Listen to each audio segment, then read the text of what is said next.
Hindu texts dating from thousands of years ago seem to suggest that some kind of highly advanced weapon resembling an atomic bomb was set off on the earth some 12,000 of years ago. The Mahabharata and the Ramayana are Sanskrit epics thought to have been written in the 8th or 9th century BC and are accounts of the Kurukshetra war and the battle between Rama and the demon Ravana respectively. Could an atomic bomb have gone off on Earth 12,000 years ago?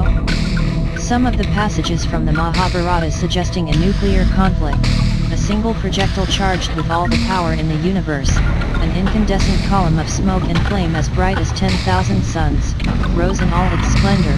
It was an unknown weapon, an iron thunderbolt, a gigantic messenger of death which reduced to ashes an entire race. The corpses were so burned as to be unrecognizable. Their hair and nails fell out, pottery broke without any apparent cause, and the birds turned white. After a few hours, all foodstuffs were infected.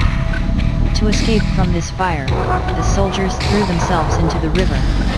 Nothing out of the ordinary in and of themselves, since many religions have epic stories and poems mixing both periods of real historical events and fictional characters. Many of the descriptions of the battles within these texts speak of devastating weapons having the power of the sun and striking down huge areas of land. They also mention huge death tolls similar to those found with a nuclear weapon. Ordinarily, once again, nothing unusual, as most historical stories tend to over-exaggerate the power of weapons and figures involved as well. Where this story becomes more interesting, however, is the discovery in the early 1990s of an area in Rajasthan that remains to this day highly irradiated. When ground was broken on a new housing development, an ancient city and dangerous levels of radiation were discovered, leading scientists to surmise that the area was hit by a nuclear weapon between 8,000 and 12,000 years ago, destroying the majority of the city and killing an estimated 500,000 people.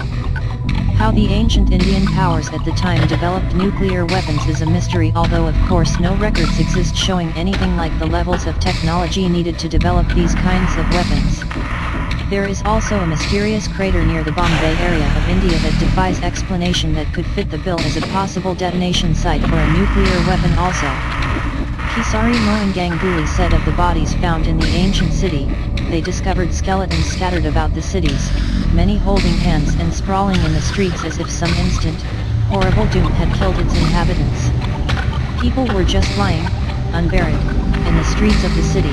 There seemed no one available to bury them afterward. In ancient times there were no weapons capable of causing this kind of devastation. Certainly, nothing that would have left the dead unburied or left radiation thousands of years later. Nuclear weapons seem to fit the descriptions and evidence left behind.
One of the most esteemed visionaries of all times is Edgar Cayce. Many of Edgar Cayce's predictions have already come true, making him one of the most accurate seers of the modern era.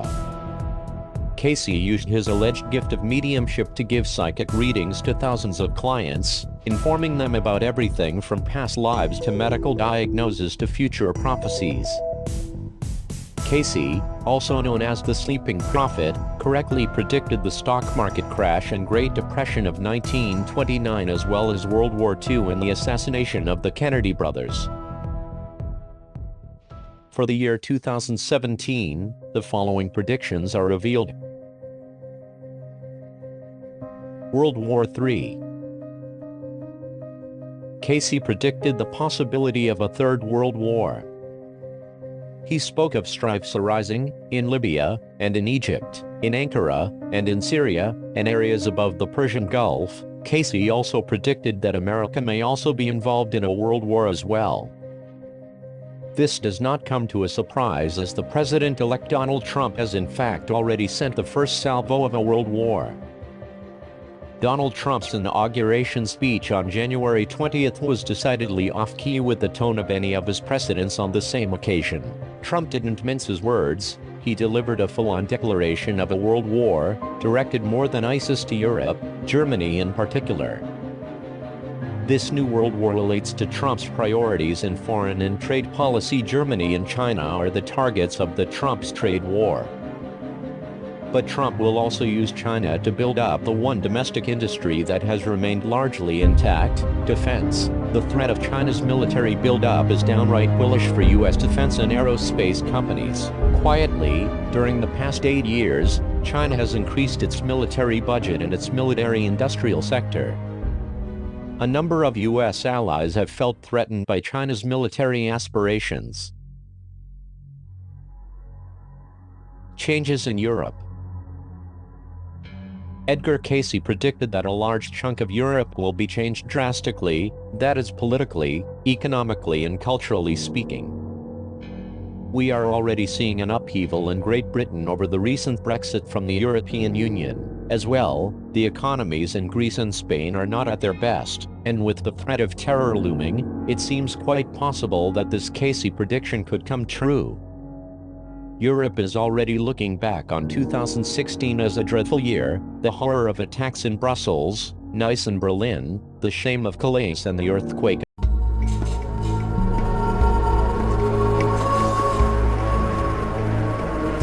How did Adolf Hitler, a tyrant who orchestrated one of the largest genocides in human history, rise to power in a democratic country?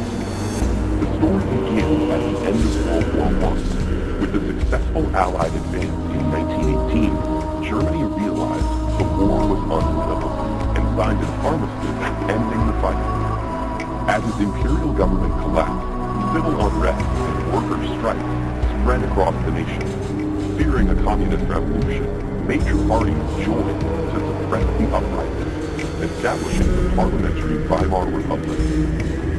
One of the new government's first tasks was implementing the peace treaty imposed by the Allies. In addition to losing over a tenth of its territory and dismantling its army, Germany had to accept full responsibility for the war and pay reparations, debilitating its already weak economy. All this was seen as a humiliation by many nationalists and veterans. They wrongly believed the war could have been won if the army hadn't been betrayed by politicians and protesters. For Hitler, these views became obsession, and his bigotry and paranoid delusions led him to pin the blame on Jews. His words found resonance in a society with many anti-Semitic people. By this time, hundreds of thousands of Jews had integrated into German society, but many Germans continued to perceive them as outsiders. After World War I, Jewish success led to ungrounded accusations of subversion and war profiteering. It cannot be stressed enough that these conspiracy theories were born out of fear, anger, and bigotry, not fact. Nonetheless, Hitler found success with them. When he joined a small nationalist political party, his manipulative public speaking launched him into its leadership and drew increasingly larger crowds. Combining anti-Semitism with populist resentment, the Nazis denounced both communism and capitalism as international Jewish conspiracies to destroy Germany. The Nazi Party was not initially popular.